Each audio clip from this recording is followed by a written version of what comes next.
کنز العمال کی حدیث پاک ہے تقریباً جلد نمبر 11 اور حدیث پاک کا نمبر ہے 2 5 اور 6، ٹھیک ہے؟ ہم، تو ہم۔ اس میں ایک حضرت ابو بکر اور عمر بہترین سب لوگوں پچھلوں سے اور بہترین سب آسمانوں اور سب زمین والوں سے سوا انبیاء مرسلین کے، تو یہ اس کے بارے میں تھوڑی وضاحت۔ تو ابو بکر عمر سب آسمان اور زمین والوں سب سے بہتر ہیں۔ یہ آپ وہ دیکھ کے پھر بتائیں نا اس کو۔ آپ حدیث تو دوبارہ پڑھیں تاکہ ہم آپ کو بتائیں، اس کا جواب بتائیں۔ کنز العمال کی جلد نمبر 11 اور حدیث نمبر 256۔ کیا ہے حدیث اس میں؟ ابو بکر، حدیث جس کیا کو کہہ میں رہا ترجمہ پڑھتا ہے؟ ہوں، ابو بکر و عمر بہترین سب اگلوں اور پچھلوں سے اور بہترین سب آسمان والوں اور سب زمین والوں سے سوا انبیاء مرسلین کے۔ اچھا، آپ کی خدمت میں عرض کروں کہ قرآن مجید کا فرمان ہے هل يستوي الذين يعلمون والذين لا يعلمون، ٹھیک ہے نا؟ قرآن مجید فرماتا ہے کہ کیا اے لوگوں مجھے بتاؤ کہ کیا جو شخص جانتا ہے، علم رکھتا ہے، اور جو شخص علم نہیں رکھتا وہ برابر ہیں؟ یہ ایک سوال ہے، آپ مجھے اس سوال کا جواب دے دو کہ جو جانتا ہے، جو عالم ہے، اور جو جاہل ہے، یہ دونوں برابر ہیں؟ جی، ہاں، نہیں، بالکل نہیں، بالکل برابر نہیں ہے بالکل نا۔ نہیں، ایک شخص جو جانتا ہے نہیں ہے۔ وہ اس کا رتبہ بلند ہے، واضح ہے۔ قرآن اسی لیے سوال کر رہا ہے کیونکہ اس کا جواب انسان سے وہ اقرار لینا چاہتا ہے کہ اعتراف کرو تم کہ جو جانتا ہے وہ جی، بہتر ہے اس شخص سے جو نہیں جانتا۔ یہ کتاب ہے مسلم، مسلم مسلم ابن حجاج قشیری نیشابوری کی کتاب، بلے چاپ دارالفکر، سنہ 2010 دارالفکر بیروت میں چھپی کتاب ہے۔ باب التیمم، یہاں پر اس حدیث کو ملاحظہ فرمائیے، حدیث نمبر 706، یہ ہے 706۔ ایک شخص آیا، رجلا اتا عمر، ایک شخص عمر کے پاس آیا، قال انی اجنبت فلم اجد ماء، میں جنب ہو گیا ہوں، میرے پاس پانی نہیں تھا، کیا کرتا میں؟ قال لا تصلی، قال جب بھی پانی نہ ملے نا نماز نہ پڑھا کرو۔ تو فقال عمار اما تذكر اذ انا وانت في سرية فاجنبنا فلم نجد ماء فاما انت فلم تصلي واما انا فتمعكت في التراب وصليت، کیا تجھے یاد نہیں ہے کہ ایک دفعہ ہم دونوں ایک لشکر میں تھے، ہم دونوں جنب ہو گئے تھے، تم نے اسی وقت بھی نماز نہیں پڑھی تھی، لیکن میں نے زمین پر مٹی پہ میں نے لوٹے ماری ہیں، میں نے اپنے آپ کو رول کیا ہے مٹی پر، اور میں نے نماز پڑھی تھی۔ جب ہم رسول پاک صلی اللہ علیہ وسلم کے پاس آئے، انہوں نے کہا تھا انما كان يكفيك ان تضرب بيديك الارض ثم تنفخ ثم تمسح بها وجهك وكفيك، اور رسول پاک صلی اللہ علیہ وسلم نے فرمایا تھا کہ تیرے لیے کافی تھا کہ تو زمین پہ تیمم کرتا، ہاتھ زمین پہ مارتا، چہرے پہ مارتا، کفوں پہ مارتا، دونوں ہتھیلیوں پہ مارتا، تو یہ کافی ہوتا تھا۔ اب آپ مجھے بتائیں کہ ایک شخص ہے، اسلام کا اتنا واضح حکم ہے کہ پانی نہ ملے تو تیمم کر لینا، پانی نہ ملے تو تیمم کر لینا، وہ قرآن کے نص کے خلاف فتویٰ دیتا ہے، کہتا ہے کہ تو نماز نہ پڑھ، اور رسول پاک صلی اللہ علیہ وسلم کی اسی سنن نسائی وغیرہ میں حدیث ہے، ملاحظہ فرمائیے، سنن نسائی میں یہ حدیث ہے کہ لیس بلی ان العہد الذی بیننا وبینہم الصلاة فمن ترکها فقد کفر، اور پھر فرمایا لیس بین العبد وبین الکفر الا ترک الصلاة، کہ انسان کے پاس اور کفر کے درمیان کوئی فاصلہ نہیں ہے مگر ترک صلاۃ کے، نماز ترک کرنے کا۔ وہ کہہ رہا ہے اس کو نماز نہ پڑھ۔ اچھا، آپ کی خدمت میں عرض کریں کہ اور یہ قرآن کے آیت کے صریح خلاف ہے کہ قرآن فرماتا ہے کہ جب پانی نہ ملے اور تم جنب ہو جاؤ تو تم کیا کرو؟ تو تم تیمم کر لینا۔ سورہ مبارکہ یہ نساء میں ملاحظہ فرمائی، آیت تیمم موجود ہے، سورہ مبارکہ نساء میں آیت تیمم، سورہ نساء۔ اچھا،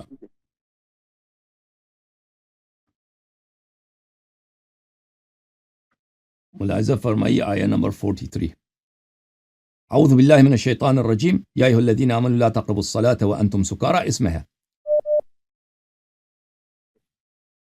وَإِن كُنتُم مَرْضَىٰ أَوْ عَلَىٰ سَفَرٍ أَوْ جَاءَ أَحَدُكُم مِّنَ الْغَائِطِ، اگر تم مریض ہو، یعنی پانی ٹچ کرنا تمہارے لیے مشکل ہے، پانی تمہارے لیے ضرر رکھتا ہے، او علی سفر، یا تم سفر میں ہو پانی نہیں ملتا، او جاء احدکم من الغائط، تم نے پیشاب کیا ہے، تم نے پیشاب پخانہ کیا، او لامستم النساء، یا تم نے عورتوں کے ساتھ مجامعت کی ہے، تم نے عورتوں کے ساتھ مجامعت، جنب ہو گئے ہو، فلم تجدوا ماء اور پانی نہ ملے فتیمموا صعیدا طیبا فامسحوا برؤوسکم وایدیکم تو تم تیمم کر لینا. بھائی ایک شخص کو اگر تیمم ہی نہیں آتا, تیمم اتنا جو ہر بنگالی کو آتا ہے, بنگال میں بھی جائے نا جو سب, ویسے بنگال اتنا پسماندہ علاقہ نہیں ہے نا, وہ آپ جائیں ایسے پسماندہ علاقوں میں شمالی, وہ آپ کے جو فیڈرل ایریا ہے نا پاکستان میں, جو قبائلی علاقے ہیں جہاں پہ بالکل لوگ جو ہیں وہ پسماندہ علاقہ ہے, نہ تعلیم نہ کچھ, ان کو بھی پتہ ہے کہ تیمم کوئی چیز ہوتی ہے.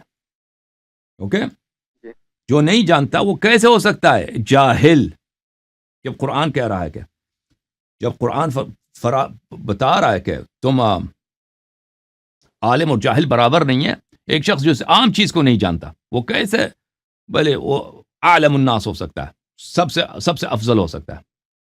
میں آپ کو ایک اور چیز دکھاؤں, آپ کے اپنے علماء نے آپ کے اپنے علماء نے اس بات کا جو ہے اعتراف کیا ہے. یہ کتاب الموضوعات ہے, الموضوعات لأبی الفرج عبد الرحمن ابن الجوزی, الجزء الاول چاپ محمد ناشر محمد عبد المحسن, یہ مدینہ منورہ میں ایک کتاب چھپی ہے سنہ 1967 میں. اس کتاب میں ملاحظہ فرمائیے صفحہ نمبر 303 میں, 303 یہاں پر باب فی فضل ابی بکر, ابی بکر کے فضل میں, قد تعصب قوم, فرماتے ہیں کہ ایک قوم جو متعصب ہے, انہوں نے تعصب کیا, لا خلاق لهم, ان کی دین ہی نہیں ہے, لا يدعون التمسک بالسنہ, اور وہ سب محدثین ہیں, محدثین کا ایک طائفہ جن کا بے دین لوگ ہیں, انہوں نے کیا کیا تعصب کی وجہ سے, فوضعوا لأبی بکر فضائل, ابو بکر کے لیے انہوں نے فضائل, جھوٹے فضائل بنا دیے. اچھا, وفیہم من قصد معارضۃ الرافضہ, اور ان میں ایسے لوگ ہیں جنہوں نے شیعوں کا مقابلہ کے لیے, روافض کے مقابلے کے لیے, کہ روافض کے پاس وہ کہتے ہیں کہ امیر المومنین علیہ السلام کے پاس ایسے احادیث ہیں, تو ان کے مقابلے کے لیے انہوں نے احادیث گڑھی ہیں. اوکے, ٹھیک ہے بھائی. یہ جو احادیث گڑھی ہیں ان میں جو راوی ہیں وہ تو پھر باطل ہوں گے نا سارے. دیکھیں آپ کے پاس یہ ایک لمبی بات ہے کہ آپ کے پاس جو احادیث ہے وہ واقعاً ان روات سے ہے یا نہیں ہے جی, کیونکہ جو شخص حدیث گڑھتا ہے نا وہ راوی بھی بنا سکتا ہے اس کے لیے, ہاں راوی بھی بنا سکتا ہے. اب یہ بڑی لمبی کہانی ہے کہ آپ کے کتب میں جو احادیث ہیں یہ اس طرح نہیں ہے کہ یہ سب احادیث انہی روات میں سے ہوں. پرانے زمانے میں محدثین اپنے اجتہاد, اب ان کے پاس ایک حدیث ہے نا, اس کی سند ان کے پاس نہیں ہے, وہ اپنے اجتہاد سے اس حدیث کے لیے سند بناتے تھے پرانے زمانے میں. تو آپ کی کتب میں بہت ساری احادیث ہے, بخاری میں اسرائیلیات ہیں, مسلم میں اسرائیلی, اس کے سند میں ایک بھی یہودی نہیں ہے, یہ بہت بڑی لمبی عجیب بات ہے کہ مثلا ہم کہہ دیں کہ بھئی یہ یہودی سے مسلمان ہوا, اسرائیلیات اس نے داخل کر دی, نہیں. تفسیر میں بہت ساری احادیث ہے, اس میں ایک بھی یہودی نہیں ہے. اچھا, اور آپ کے علماء کے اقوال بھی ہیں نا, وہ محمد ابن سیرین وغیرہ کا, کہ سنہ 100 سے پہلے کوئی سند نقل نہیں کرتا تھا, سنہ 100 سے پہلے کوئی سند نقل نہیں کرتا تھا. تابعین وغیرہ جو تھے وہ سند نقل نہیں کرتے, تابعین سند نقل نہیں کرتے تھے, سند تو بعد میں شروع ہوا. تو پھر ان حدیث کے اسانید کہاں سے آ گئے جب پہلے زمانے میں سند ہی نہیں ہوتا تھا؟ وہ کہتے تھے کہ پیغمبر نے یہ فرمایا صلی اللہ علیہ وسلم. تو بعد میں یہ اسانید کہاں سے آ گئے؟ اور سب اس زمانے میں مراسیل ہوتے تھے اور احادیث ایسی نسبت دیتے تھے, مثلا زہری اس کے اکثر احادیث کیا ہیں, وہ کہتا ہے کہ رسول پاک صلی اللہ علیہ وسلم سے بلغنی, یہ خبر آیا.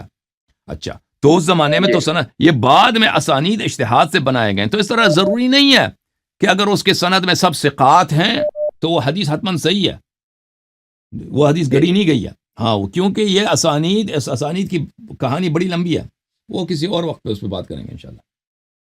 چلیں, تو اگر اس طرح ہے تو پھر تو کوئی ایک حدیث بھی نہیں بچتی.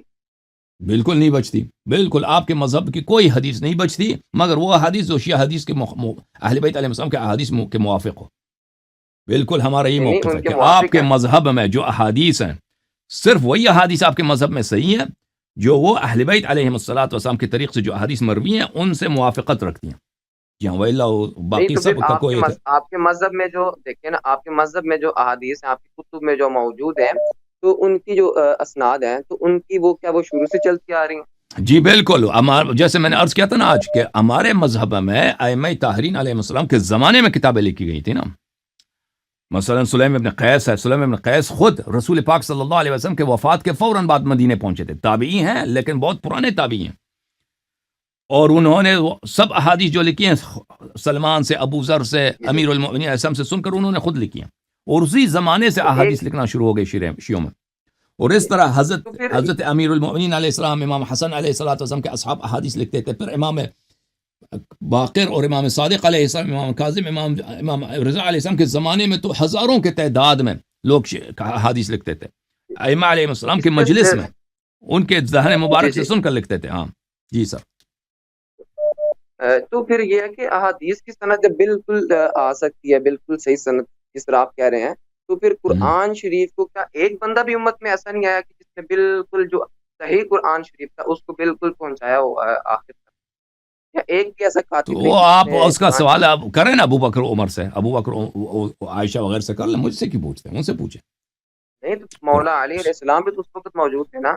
موجود تھے یا موجود تھے، تو آپ ان لوگوں سے پوچھیں، تو پوچھیں ان لوگوں سے کہ آپ یہ جو شہادت دے رہا ہے نا، ابو بکر عمر شہادت دے رہا ہے، زید بن ثابت شہادت دے رہا ہے، ابی بن کعب، عائشہ، عبداللہ ابن مسعود، یہ لوگ اتنے زیادہ بخاری مسلم شہادت دے رہے ہیں کہ قرآن ناقص ہے، تو ان سے آپ پوچھ لیں. اس کا سوال میرے سے نہ کریں، سوال ان سے کریں.